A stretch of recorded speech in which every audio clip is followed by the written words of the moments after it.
Welcome to special analysis. నేను రమ్మ మండవ.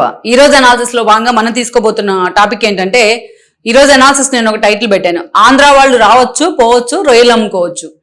ఈ బలిపే కదా మీ తండ్రిని తీసుకెళ్లి ఫామ్ హౌస్ లో కూర్చోబెట్టింది అని చెప్పి నేను టైటిల్ ఇవ్వడం జరిగింది. ఈ టైటిల్ చూసిన వెంటనే మీకు అర్థమై ఉంటుంది ఎవరిని ఉద్దేశించి పెట్టాము అని. ఆ డైలాగ్ లో అన్నది కూడా కల్వకుంట్ల కవితనే. ఈ రోజు తెలంగాణ రాష్ట్ర సేన పేరుతో తన తండ్రి మీద తిరుగుబాటు చేసి తన ఇండివిజువల్ గా పార్టీని ఫామ్ చేసుకుని జనంలోకి వస్తా ఉన్న కవిత ఈ రోజు ఇలాంటి డైలాగులు వదలడం అంటే అది చాలా ఆశ్చర్యం కలిగించింది నాకు. ఎందుకంటే ఇంతకంటే బలుపు చూపించారు కేసీఆర్. ఈ బలుపు అనే మాట వాడడానికి నేను ఎక్కడ కూడా షై ఫీల్ అవ్వట్లా. ఈ బలుపుతోనే కేసీఆర్ ఈ రోజు పూర్తిగా ఫామ్ హౌస్ కే పరిమితమయ్యారు. బీఆర్ఎస్ ఎగ్జిస్టెన్స్ ఈ రోజున డైలమాలో పడింది. అసలు ఎగ్జిస్టెన్స్ ఉంటుందా లేదా అనే పరిస్థితిని తీసుకొచ్చుకున్నారు. ఆ రోజు కేసీఆర్ కూడా అంతే మాట్లాడారు.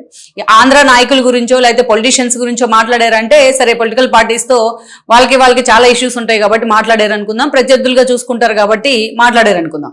కానీ ఆంధ్ర ప్రజలను ఉద్దేశించి కూడా వాళ్ళు హట్ అయ్యేలాగా చాలా మాటలు మాట్లాడారు ఆయన. అవసరమైతే మీరు తెలంగాణకు రావచ్చు, కర్రీ పాయింట్లు పెట్టుకోవచ్చు, ఇలా కూడా మాట్లాడారు. ఆంధ్ర బిర్యానీ, పేడ బిర్యానీ లాంటి అవమానకర మాటలు మాట్లాడారు. ఎందుకంటే చాలా ఘోరమైన మాటలు మాట్లాడారు. బట్ అవన్నీ మన ఇక్కడ గుర్తు చేసుకోవాల్సిన అవసరం లేదు. తెలంగాణ ప్రజలకు 10 ఏళ్లు పట్టింది కేసీఆర్ తత్వం ఏంటని అర్థం చేసుకోవడానికి. అందుకే ఈ రోజు ఆయన ఫామ్ హౌస్ లోనే పడుకుని ఉన్నారు. అట్లాంటి పరిస్థితుల్లో ఈ రోజు కేసీఆర్ మీద తిరుగుబాటు జెండా ఎగిరేసి ఈవిడ బయటకు వచ్చింది. ఈవిడ బయటకు వచ్చి పార్టీ పెట్టింది. ఒక పార్టీ అధినేతకు ఉండాల్సిన లక్షణాలేనా ఇవి? ఈ రోజు మరొకసారి తెలంగాణ సెంటిమెంట్ రెచ్చగొట్టే ప్రయత్నం జరుగుతోంది గత వారం రోజులుగా తెలంగాణలో. కానీ ఆ ట్రాప్ లో కవిత ఎందుకు పడ్డారో నాకు అర్థం కావట్లా. ఏంటి ఈవిడ బలిపేంటి? ఒక పార్టీ అధినేతగా ఉండి ఎంతో వినమ్రంగా, ఎంతో పేషెన్స్ తో, ఎంతో సహనంతో జనం ముందుకు వెళ్ళి అప్పీల్ చేసుకోవాలని గెలిపించమని మాటకు ముందు నిద్రలేసే మాట్లాడుతుంది ఏంటి? నేను సీఎం అవుతా అని చెప్తా ఉంది. ఇదేనా సీఎం అవ్వాల్సిన లక్షణాలు? అసలు తెలంగాణ ఉద్యమం ఎందుకు వచ్చింది ఆ రోజు? మీరు ఇప్పుడు చెప్తున్నారు అస్తిత్వ పోరాటం అని. ఆ రోజు కూడా అదే కదా మీరు చెప్పారు, నీళ్లు నిధులు నియామకాలు అస్తిత్వ పోరాటం అని చెప్పి. ఆ రోజు మీరు చెప్పిన మాటల్ని ప్రజలు కూడా నమ్మారు. ఆ ఎమోషన్ క్యారీ ఫార్వర్డ్ అయింది. సబ్బండ వర్గాలు రోడ్డు మీదకి వచ్చినాయి. ఎంతో మంది పిల్లలు ప్రాణాలు వదిలితే కానీ తెలంగాణ రాలేదు. అంటే మీరు రెచ్చగొట్టి మరొకసారి అందరినీ రోడ్డెక్కించే ప్రయత్నం చేద్దాం అనుకుంటున్నారా? తెలంగాణ ప్రజలంటే అంత పిచ్చోళ్ళలాగా, అంత వెర్రోళ్ళలాగా కనిపిస్తున్నారా మీకు? ఎంత దారుణంగా ఆవిడ మాట్లాడుతూ ఉందంటే, మేధావుల్ని తెలంగాణకు వచ్చి మేధావుల్ని అరెస్ట్ చేస్తామంటున్నారు అని మాట్లాడింది. ఎవరిని అరెస్ట్ చేస్తామన్నారు?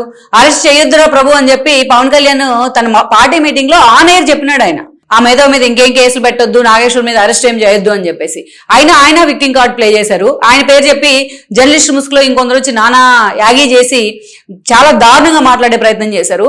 అది నడుస్తూ ఉండదు. తెలంగాణ వర్సెస్ ఆంధ్ర అనే ఇంకో మూమెంట్ ని తీసుకొచ్చే ప్రయత్నం జరుగుతూ ఉంటే మీరెళ్ళి ఆ ట్రాప్ లో పడేది ఏంటి? ఈవిడికి ఒకటే ఉంది ఇక్కడ ఈవిడికి ఇప్పుడు పొలిటికల్ పార్టీ ఉంది. కింద మీద పడుతున్న ఆ పొలిటికల్ పార్టీకి తనకంటూ కూడా ఎగ్జిస్టెన్స్ రావట్లేదు. బీఆర్ఎస్ నుంచి నేతలు తన వైపు రండి అని పిలుస్తున్న వాళ్ళెవరు ఆ పార్టీని వదిలి రావట్లేదు. తనకు ఒక ఎగ్జిస్టెన్స్ ఉండాలి, తనకు ఒక వాయిస్ ఉండాలి అంటే ఏదో ఒక ప్రాంతీయ భేదాలను రెచ్చగొట్టే ప్రయత్నం చేయాలి. అదొక రీజన్ ఈవిడ ఇలా మాట్లాడడానికి. ఇంకొక రీజన్ ఏంటంటే, పవన్ కళ్యాణ్ లాంటి వ్యక్తో లేకపోతే మోడీ చెప్తా ఉన్నట్టు ఏపీలో ఉన్న కూటమి ఇక్కడ పోటీ చేశాను, ఈవిడ పార్టీకి ఈవిడికి ఎగ్జిస్టెన్స్ ఉండదు. అందుకే అలాంటి టైంలోనే వీళ్ళు ఇలాంటి మాటలు మాట్లాడతారు, ప్రాంతీయతను రెచ్చగొట్టే ప్రయత్నం చేస్తారు. రాష్ట్ర విభజన తర్వాత 2 ప్రాంతాల ప్రజలు చాలా ప్రశాంతంగా ఉన్నారు, చాలా సంయమనంతో ఉన్నారు. మీరు ఎంత రెచ్చగొట్టినా ఎన్ని సందర్భాల్లో వాళ్ళు ఎక్కడ కూడా రెచ్చిపోలేదు. కానీ అలాంటి కవిత ఈ రోజు ఒక నాగేశ్వర్ లాంటి మాట్లాడిన ఒక వ్యక్తి, ముందు వెనుక ఆలోచించకుండా మాట్లాడిన ఒక వ్యక్తి, మళ్ళా తన మాటలు తప్పు అని రిగ్రెట్ అయ్యి వెనక్కి తీసుకున్న వ్యక్తి, ఆ మాటలు పట్టుకుని ఈవిడ మరోసారి తెలంగాణ అంటూ కూడా మాట్లాడుతుంది. తెలంగాణ ఉద్యమాన్ని తీసుకొచ్చే ప్రయత్నం చేస్తుంది. ఒక పార్టీ అధినేత అయ్యుండి ఈ రోజు మొక్కజొన్న రైతులు ఏ స్థాయిలో ఏడుస్తూ ఉన్నారు చూడండి. వీడియోలు వస్తున్నాయి సోషల్ మీడియాలో. ఈ రోజు ఖమ్మంలో మనం చూసి ఒక ఫ్యామిలీ మ్యాంగో పంటేసి మామిడికాయలు వేసి నష్టపోయే ఫ్యామిలీ తన భార్య పిల్లల్ని చంపి ఆయన సూసైడ్ చేసుకున్నారు. ఇవాళ వర్షాలు చెప్తా ఉన్నారు కంటిన్యూస్ గా, కళ్ళాల్లోనే ఉన్నాయి వరి మొత్తం పండించిన వరి అంతా. కనీసం వాటి మీద ఎప్పుడన్నా మాట్లాడావమ్మా కవిత? నువ్వు అంత సీరియస్ గా వెళ్ళావా జనంలోకి ఎప్పుడన్నా? నువ్వు పార్టీ పెట్టక ముందు ఒక బీసీ ఉద్యమం పేరుతో హడావిడి చేయడం తప్ప ఇందిరా పార్క్ లో ఇప్పుడు దాకా ఒక సీరియస్ ఇష్యూ తీసుకుని నువ్వు జనంలోకి వెళ్ళిన ఏం సందర్భం ఉంది? ఎందుకు నిన్ను తెలంగాణ ప్రజలు ముఖ్యమంత్రిని చేసుకోవాలి అంటే? ఇంకా ఎట్లాగో ఏ పాచిక వేసినా అది పారడం లేదు కాబట్టి ఈ రోజు ఈ స్థాయిలో మీరు విద్వేషాలు రెచ్చగొట్టే ప్రయత్నం చేస్తా ఉన్నారా? మీకన్నా కేటీఆర్ 1000 రెట్లు బెటర్. ఎప్పుడైనా ఆయన రాజకీయ పరంగా విభేదాలు వస్తే అటు ఇటు తేల్చుకుందామని మాట్లాడారేమో కానీ ఈ స్థాయిలో దిక్కుమాలిన లాంగ్వేజ్ తో దిక్కుమాలిన తరగా ఎవరిని రెచ్చగొట్టే ప్రయత్నం చేయలేదు. మీ మామ హరీష్ రావు నుంచి పాఠాలు చెప్పించుకో. నువ్వు ఎంత హుందాగా ఉంటారు అతను. రేవంత్ రెడ్డి లాంటి ఒక వ్యక్తి తనను అవమానిస్తూ కూడా ఆ రకంగా మాట్లాడినా చాలా నీట్ గా కౌంటర్ ఇచ్చే ప్రయత్నం చేశారు. వాళ్ళ దగ్గర నుంచి ఇదేనా నువ్వు నేర్చుకున్న భాష? అంతేలే, ఏదైతే పెద్దోళ్ళు చెప్తా ఉంటారు కదా, గుడ్డ ఒకటి అయితే పిల్ల ఒకటి అవుతుందా అని. సో మీ తండ్రి లక్షణాలన్నీ నీలో ఉన్నాయి. మీ తండ్రి లక్షణాలు పుణిగిపుచ్చుకునే ఈ రోజు మీరు ప్రాంతీయ భేదాలు రెచ్చగొట్టే ప్రయత్నం చేస్తా ఉన్నారు. చిన్న చిన్న వాళ్ళు ఎవరో జర్నలిస్టులు అనే పేరుతోనో లేకపోతే ఎనలిస్టులు అనే పేరుతోనో రెచ్చగొట్టారంటే అనుకోవచ్చు, సమాజం అంతగా స్పందించదు. ఒక పార్టీ అధినేతగా ఉండి మీరు ఇలాగా మాట్లాడాల్సింది. మీరు రెచ్చగొట్టాలని మీరు మాట్లాడాలనుకుంటే తెలంగాణలో ఏ ఇష్యూస్ లేవా? ఇలా మాట్లాడుతా ఉన్నారా? ఇప్పుడు మీరు అంటున్నారు ఆంధ్రాలో వచ్చి సెక్రటేరియట్ లో గరిట తిప్పుతామంటే ఊరుకోను అని చెప్పి మాట్లాడుతా ఉన్నారు. అంటే 10 ఏళ్ల పాటు మీ నాన్న గరిట తిప్పాడా సెక్రటేరియట్కి వచ్చో లేకపోతే ఫామ్ హౌస్ లో కూర్చొని? ఏం మాట్లాడుతున్నారు మీరు అసలు? ఎంత దారుణంగా కవిత మాట్లాడిందంటే ఈ రోజు అంత దారుణంగా మాట్లాడింది. ఈమె కవిత టీఆర్ఎస్ 2.0 అంట. మీకు అసలు ఏమైనా సోయిందా మీరు మాట్లాడే మాటలకి? అసలు టీఆర్ఎస్ నాకొద్దు, ఆ పార్టీ బతికే కరెక్ట్ కాదు, ఆ పార్టీ పేరు మీద వచ్చిన వాళ్ళంతా కరెక్ట్ కాదు, మా అయ్యే కరెక్ట్ కాదు అని అన్ని చెప్పి ఇప్పుడు వచ్చి మళ్ళీ ఆ పార్టీని ఆవాహన చేసుకుంటారండి మీరు. టీఆర్ఎస్ 2.0 ఈ కండువా పడినప్పుడే నేను మామూలుగా నేను రాటు తెలిపాను. ఏమనుకుంటున్నారు మీరు కవిత అంటే అని మాట్లాడుతూ ఉంది ఈవిడ. ఎందుకంటే ఈవిడ వైపు నుంచి ఇలాంటి రియాక్షన్ ఎక్స్పెక్ట్ చేస్తా ఉంది. అందుకే ఈవిడ ఇలాగ మాట్లాడుతూ ఉన్నారు. ఎంత దారుణంగా మాట్లాడుతూ ఉన్నారంటే అంత దారుణంగా మాట్లాడుతూ ఉంది. ఇక్కడ రావచ్చు పోవచ్చు, రొయ్యలు అమ్ముకోవచ్చా? మరి ఈవిడ లిక్కర్ స్కామ్ లో ఇరుక్కుని ఆ రోజున అటు శరత్చంద్ర రెడ్డి లాంటి వాళ్ళతో ఇటు మాగుంట రాఘవరెడ్డి లాంటి వాళ్ళు కూడా ఇన్వాల్వ్ అయ్యారు. ముగ్గురు కలిసి వీళ్ళంతా కూడా ఇన్వాల్వ్ అయి ఉన్నారు దాంట్లో. సౌత్ కింగ్ పిన్ గా ఈమె అరెస్ట్ అయింది. ఈమె ఆ రోజు వాళ్ళతో కలిసి రొయ్యలు అమ్ముకుందా? ఢిల్లీలో కూర్చొని, తెలంగాణలో కూర్చొని, ఆంధ్రాలో కూర్చొని ఆ రోజు రొయ్యలు అమ్ముకుని అంత సంపాదించిందా? ఆవిడ లిక్కర్ స్కామ్ లో రొయ్యలు అమ్మటం కారణంగానే ఆవిడ వెళ్ళిందా తిహార్ జైలుకి? ఏ స్థాయిలో మాట్లాడుతూ ఉంది ఆవిడ?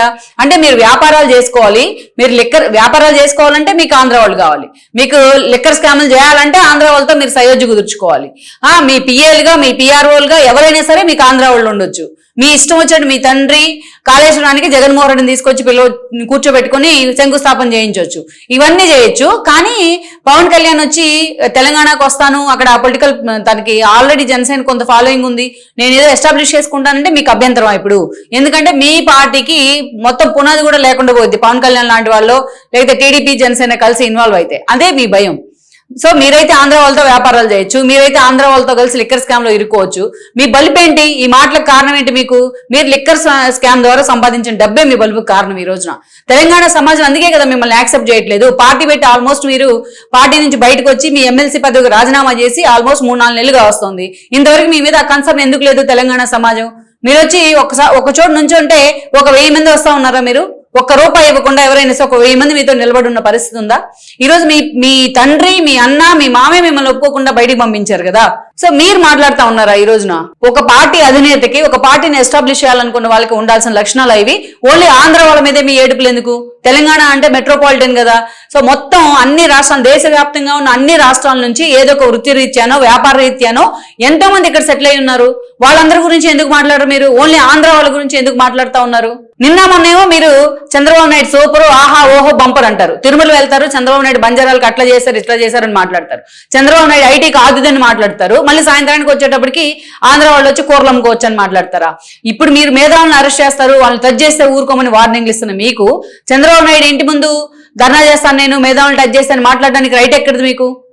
ఎలా సమర్థిస్తా ఉన్నారు మీరు ఇలాంటి వాళ్ళు? ఈ ప్రాంతీయ విద్వేషాలు ఇంకా రెచ్చగొడితే తెలంగాణ ప్రజలు ప్రశాంతంగా బతకడం మీకు ఇష్టం లేదా?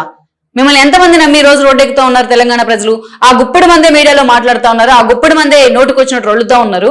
మీరు కూడా వాళ్ళ మాటలు పట్టుకొని వాళ్ళ స్థాయికి మీరు దిగజారుతా ఉన్నారు. ఈ రోజు ఇదేనా మీకు నేర్పించిన సంస్కారం? మీ నాన్న మీకు సంస్కారం నిజంగా నేర్పించుంటే మీరు అసలు లిక్కర్ స్కామ్ లోనే ఇరుక్కునేవాళ్ళు కాదు. ఒక సీఎం స్థాయి వ్యక్తి 10 ఏళ్ళు సీఎం గా చేశారు, ఆయన కూతురు మీరు. అంతకన్నా క్వాలిఫికేషన్ ఏముంటుంది ఒకరికి? అది ప్రౌడ్ మూమెంట్ కదా. అలాంటి మీరే లిక్కర్ స్కామ్ లో ఇరుక్కున్నారు. ఒక కేటీఆర్ కి చెల్లి మీరు. కేటీఆర్ స్వయంగా తెలంగాణ కాబోయే ముఖ్యమంత్రిగా ఎస్టాబ్లిష్ అయ్యారు. అలాంటి ఫ్యామిలీ నుంచి వచ్చి మీరు లిక్కర్ స్కామ్ లో ఇరుక్కొని ఆ పార్టీ ఈ రోజు భూస్థాపితం కావడానికి కారణమయ్యారు. మీరు ఇంకా మాట్లాడుతూ ఉన్నారు. మరి మీరు ఏపీ వాళ్ళతో కలిసి ఎలా చేశారు? అటు ఢిల్లీలో కేజ్రీవాల్ అంటే టీంతోని, ఇటు ఏపీలో వైఎస్ఆర్ టీంతో, వైసీపీ టీంతోని, ఆ పార్టీ నేతలతోని, వాళ్ళ అసోసియేట్స్ తోని మీరు ఎలా లిక్కర్ స్కామ్ చేశారు? ఇదైతే మీరు వ్యాపారాలు చేసుకోవడానికి, లిక్కర్ స్కాములు చేయడానికి మీకు ఆంధ్ర వాళ్ళు కావాలి. తెలంగాణకు వచ్చి మా పార్టీని ఎస్టాబ్లిష్ చేసుకుంటాము అంటే తెలంగాణకు వచ్చి వాళ్ళు వచ్చినంత మాత్రం పార్టీ ఎస్టాబ్లిష్ కాదు కదా. తెలంగాణ ప్రజలు కూడా యాక్సెప్టెన్సీ ఉండాలి వాళ్ళ వైపు నుంచి. వాళ్ళు కష్టపడాలి, తెలంగాణలో సమస్యలు ఏంటో మాట్లాడాలి.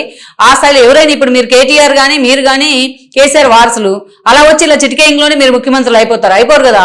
You have to prove your self కదా. సో అలాగే సేమ్ పవన్ కళ్యాణ్ వచ్చినా చంద్రబాబు నాయుడు వచ్చినా తెలంగాణ సమాజం యాజ్ ఇట్ ఈస్ గా ఎందుకు యాక్సెప్ట్ చేస్తుంది? వాళ్ళు ప్రూవ్ చేసుకోవాలి కదా వాళ్ళని వాళ్ళు. ఇదేనా మీరు మాట్లాడాల్సింది? ఒక మహిళ పార్టీ పెడతాను, మిమ్మల్ని చూడండి నా వీడియోలు పాతవి మీ మీద చేసినవి, మీరు పార్టీ నుంచి ఎగ్జిట్ అవ్వడం ఓకే, కానీ ఎగ్జిట్ అయిన తర్వాత మీ మీద చాలా అన్యాయంగా దాడి జరిగింది క్యారెక్టర్ పరంగా, మీ మీద కానీ షర్మిల మీద కానీ. ఒక మహిళ బయటకు వచ్చి పార్టీ పెట్టాలంటే ఈ స్థాయిలో ఎదుర్కోవాలా, ఎంత దోషంలో ఎదుర్కోవాలని నేను వీడియో కూడా చేయడం జరిగింది. సో నేను ఇంకా ఈ విషయంలో కేటీఆర్ జగన్ చేస్తున్న తప్పు అని చెప్పి నేను వీడియో కూడా చేశాను. మీకు ఇదేనా మీకు ఉండాల్సిన గ్రాటిట్యూడ్? తెలంగాణ ప్రజల్ని ఏ స్థాయిలో రెచ్చగొడతా ఉన్నారు మీరు? తెలంగాణ ప్రజలను రెచ్చగొడితే మీ ట్రాప్ లో పడిపోయి మళ్ళా జై తెలంగాణ అని తెలంగాణ ఉద్యమం కోసం రావాలా? ఇప్పుడిప్పుడే వాళ్ళు పూర్తి స్థాయిలో ఏదైతే ఆ సమస్యల నుంచి బయటకు వచ్చి వాళ్ళ అస్తిత్వం ఇప్పుడిప్పుడే కుదురుకునే ప్రయత్నం జరుగుతూ ఉంది తెలంగాణలో. అలాంటిది మీరు మేధావులు ఎవరిని వెనకేసుకొని వస్తా ఉన్నారు? మీరు మేధావులు అయిన వాళ్ళు ఏదైనా మాట్లాడొచ్చా? వాళ్ళే మేధావులు, తెలంగాణ మేధావులు అయితే ఏదైనా మాట్లాడచ్చు, తెలంగాణ పొలిటీషియన్స్ అయితే ఏదైనా మాట్లాడచ్చు. నోరు ధరిస్తే ఆంధ్ర ప్రజలు అని చెప్పి ఆంధ్రాన్ని విమర్శించవచ్చు, ఆంధ్ర నేతల మీద బూతులు మాట్లాడొచ్చు. అంటే ఆంధ్ర ప్రజలంతా మీకు రొయ్యలు అమ్ముకునే వాళ్ళకి కనిపిస్తా ఉన్నారా? నిన్న మొన్నటి దాకా నువ్వు టీడీపీ వెంటబడ్డావు కదా ఆ ఓట్ల కోసం, టీడీపీ ఓట్ల కోసం. ఇక అది ఎలాగూ కుదరట్లేదు, ఏది వీలు కావట్లేదు అని చెప్పేసి ఈ ప్లాన్ తీసుకున్నట్టున్నారు మీరు. ఇది నీలాంటి 2.0ని చాలా మందిని చూసింది తెలంగాణ సమాజం. నీలాంటి 2.0ని, నీలాంటి అప్డేటెడ్ వర్షన్స్ ని చాలా చూసింది తెలంగాణ సమాజం. అందుకే తెలంగాణ సమాజం నవ్వుకుంటున్నారు. మీరు ఇలా మాట్లాడుతుంటే నిజంగానే నవ్వుకుంటా ఉన్నారు. ఆల్రెడీ తెలంగాణ ఉద్యమం అంతమంది రోడ్డెక్కి, అంతమంది పిల్లల ప్రాణాలు పోయి అంత జరిగితే గానీ తెలంగాణ ఉద్యమం రాలేదు. ఈరోజు అస్తిత్వ పోరాటమా? మీకు ఏం అస్తిత్వానికి సమస్య వచ్చింది? మీ వల్ల బీఆర్ఎస్ అస్తిత్వానికి సమస్య వచ్చింది మొన్నటి దాకానే. కేసీఆర్ బయటకు వచ్చి తలెత్తుకోలేకపోతా ఉన్నారు మీ కారణంగా, మీ లిక్కర్ స్కామ్ కారణంగా. మీకు అస్తిత్వ పోరాటం మీకు వచ్చింది ఇండివిజువల్ గా. తెలంగాణ ప్రజలకు అస్తిత్వానికి సంబంధించిన సమస్య ఏం రాలే. ఇది ఈ మాటలు, ఈ బల్బు మాటలు తగ్గిస్తే రెండు రాష్ట్రాల ప్రజలు నిజంగా ప్రశాంతంగా ఉంటారు. నిజంగా రెండు రాష్ట్రాల ప్రజలు కలిసిమెలిసి ఉంటారు. పొలిటికల్ ఎగ్జిస్టెన్స్ అంటారా, వాళ్ళు వచ్చి తాను ప్రూవ్ చేసుకుంటే గానీ పొలిటికల్ ఎగ్జిస్టెన్స్ ఉండదు. మీరు ముందే భయపడిపోయి హడావిడి చేసేస్తే మీ అసలు రంగు ఏంటో కూడా ఈ రోజు బయటపడతా ఉంది. సో ఈ డ్రామా డైలాగులు, ఈ పిచ్చి డైలాగులు మానుకోండి. మీకు ఒక ఎక్స్పీరియన్స్ వచ్చి ఉండాలి ఆల్రెడీ. మీరు గతంలో మిమ్మల్ని అరెస్ట్ చేసినప్పుడు లిక్కర్ స్కామ్ వ్యవహారంలో బయటకు వచ్చి పిడికిలు బిగించి జై తెలంగాణ అన్నారు. ఒక్కరంటే ఒక్కరు మీ వెనక నడిచారా తెలంగాణ ప్రజలు? తెలంగాణ సెంటిమెంట్ రేకొట్టించే ప్రయత్నం చేశారు ఆ రోజున. ఒక్కరంటే ఒక్కరు నడిచారా మీ వెనక? జైలుకి వెళ్లేక ముందు జై తెలంగాణ అన్నారు, అరెస్ట్ చేసినప్పుడు జై తెలంగాణ అన్నారు. కనీసం మీ పార్టీలో ఉన్న మీ ఫ్యామిలీ మెంబర్సే మీ వెనక రాలేదు ఆ రోజు. అసలు తెలంగాణకి మీరు మాట్లాడే మాటలకి ఏం సంబంధం ఉంటుంది? ఆంధ్ర ప్రజలను రెచ్చగొడితే తెలంగాణ అస్తిత్వ పోరాటం అది. ఆంధ్ర వాళ్ళు వచ్చి ఇక్కడ రొయ్యలు అమ్ముకుంటే తెలంగాణ అస్తిత్వ పోరాటమా? ఆంధ్ర వాళ్ళు వచ్చి కర్రీ పాయింట్లు పెట్టుకుంటే ఇక్కడ అస్తిత్వ పోరాటమా? ఆ రోజు మీ నాన్న మాట్లాడారు అంటే ఆ రోజు తెలంగాణ మూవ్మెంట్ అంత పీక్ లో ఉంది. అదొక ఎమోషన్. ఆ రోజు ఏం మాట్లాడినా చెల్లింది. కానీ ఆ తర్వాత మీ ఫాదరే ఆంధ్ర వాళ్ళ నోట్లో ముళ్ళుగుచ్చుకుంటే నేను కాలుతో తీస్తాను, నా పంటితో ఆంధ్ర వాళ్ళ కాళ్ళలో ముళ్ళుగుచ్చుకుంటే నా పంటితో తీస్తాను నేను అన్నారు. మరి మీరేంటి ఇలాగా? ఆ తర్వాత కేసీఆర్ ఎక్కడైనా సరే తనున్న 10 ఏళ్లలో ఆంధ్ర వాళ్ళని ఎవరిని ఇబ్బంది పెట్టలేదే.